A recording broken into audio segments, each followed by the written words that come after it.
Bonjour à tous, bienvenue dans cette nouvelle vidéo.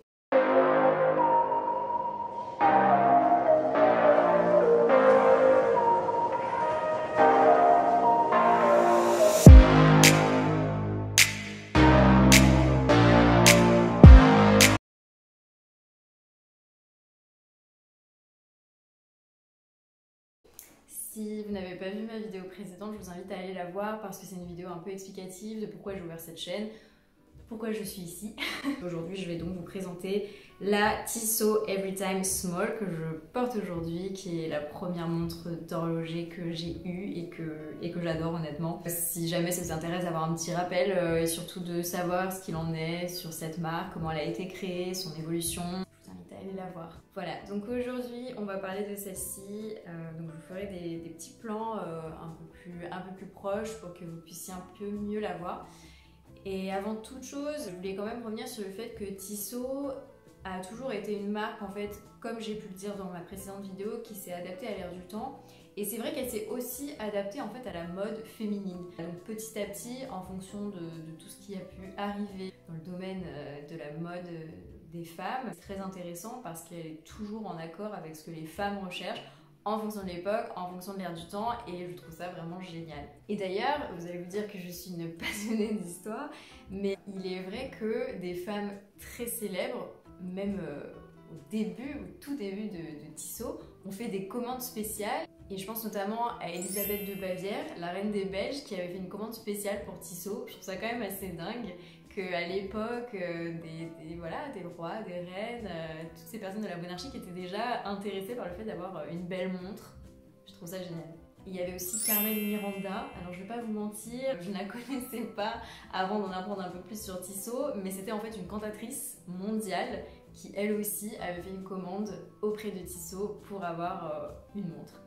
Et pour le coup, elle, c'était une montre bijou, sertie d'une aigle marine avec des diamants, donc c'est incroyable. Au niveau des caractéristiques, elle est très légère, honnêtement. Elle pèse 58 grammes, donc c'est quand même assez léger. Et c'est important aussi de préciser que c'est une montre quartz et le calibre c'est ETA 902.101, donc c'est un calibre officiel qui a été validé par la Suisse. Elle est étanche jusqu'à une pression de 30 mètres. Je vous avoue que moi, je ne peux pas mettre mes montres dans l'eau, c'est psychologique. Même si je sais qu'une éclaboussure, c'est peut-être pas très grave, je me lave jamais les mains avec ma montre. C'est trop précieux, c'est trop important, donc pas d'eau, jamais. Le cadran, je vous en reparlerai après, mais en fait, celle-ci, c'est la small, donc il fait 30 mm. Et au niveau de l'épaisseur, elle fait 6 mm. Donc je vous avoue que moi j'ai un très petit poignet, je sais pas si ça se voit, mais il est vraiment fin et donc c'est compliqué pour moi de mettre des grosses montres. Et je sais qu'on est quand même assez nombreux et surtout nombreuses, je pense, à avoir des petits poignets. Alors, selon moi, il faut quand même faire attention. J'ai déjà vu des filles qui avaient des poignets très fins mettre des grosses montres. Je trouve pas ça moche, mais je pense que ça fait peut-être un peu plus délicat d'avoir une montre en accord avec la tête de son poignet. Même si un jour j'aurai peut-être une Richard Mille énormissime sur mon poignet, mais ce sera une autre histoire. Là, on fait des montres adaptées à la taille, donc je pense que c'est peut-être bien d'en profiter. Et donc c'est un bracelet en acier inoxydable. Là, il est en argent. Mais en fait, cette gamme existe dans plein d'autres formats, plein d'autres modèles, des bracelets en acier, des bracelets en cuir, des cadrans en or, en argent, avec le fond de différentes couleurs aussi. Et sachant même que les bracelets en cuir se déclinent en noir et en brun. Donc le choix est énorme. Je vais toutes les citer. Il y a un bracelet cuir noir, fond du cadran blanc et tour du cadran en argent. Un bracelet comme j'ai ici, donc bracelet en argent et le fond du cadran blanc.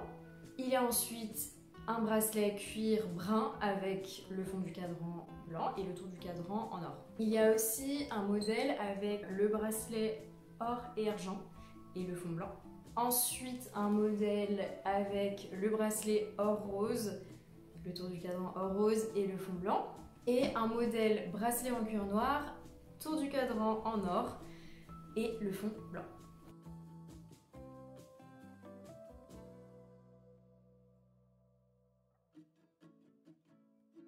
Voilà, donc quand même pas mal de choix. Et il existe aussi la Tissot Everytime large. Celle-ci ne se décline pas dans autant de modèles si mes souvenirs sont bons, mais vous avez quand même aussi pas mal de choix. Je sais que la mienne existe dans ce modèle, également le bracelet or rose, mais il y a aussi des modèles en cuir. Donc mon avis sur cette montre, alors je sais pas si ça va être très objectif parce que c'est quand même la première que j'ai eue, elle est un peu symbolique, mais je l'adore parce qu'en fait elle va avec tout, elle s'accorde avec toutes les situations, que ce soit pour travailler, pour sortir, pour n'importe quoi, elle fait son effet alors que le prix est quand même assez abordable, elle est à 250 €. C'est top parce que c'est vraiment une montre qui fait très classe, on peut la mettre n'importe quand et ça c'est génial parce que c'est vrai que parfois vous avez des montres qui soit font peut-être un peu plus fantaisie, vous n'allez pas forcément travailler avec, ou c'est toujours un peu délicat peut-être de mettre la même montre dans toutes les situations. Je pense notamment aux montres en or qui sont pas forcément, enfin dans mon cas je me verrais pas forcément aller travailler avec. Pour son prix, elle fait vraiment un effet top. Je vous mets le lien dans la barre d'infos pour la trouver. Je vous mets une petite redirection sur le site Tissot suisse et le site Tissot français. J'espère qu'elle vous plaît et que vous avez bien pu la voir en détail, en tout cas pour ce qui est de mon modèle. Et voilà, donc je vous remercie d'avoir regardé cette vidéo, j'espère que ça vous a plu et que ça vous a intéressé, et surtout que ça vous a peut-être encouragé à aller l'acheter ou en tout cas aller la voir en vrai parce que je sais que des fois ça ne peut pas rendre exactement pareil. En tout cas, je vous la recommande vivement, moi j'adore. Merci, salut à tous! Et j'ai aussi eu la possibilité de me procurer ce modèle pour vous le montrer d'un peu plus près. Donc c'est toujours la même gamme, c'est la Everytime Small avec un bracelet en cuir, donc celui-ci est noir. Il y a des petits détails dessus, il est un peu grainé. Sur le site ils appellent ça grainé façon alligator. Et celle-ci est encore plus légère, elle ne pèse que 25 grammes.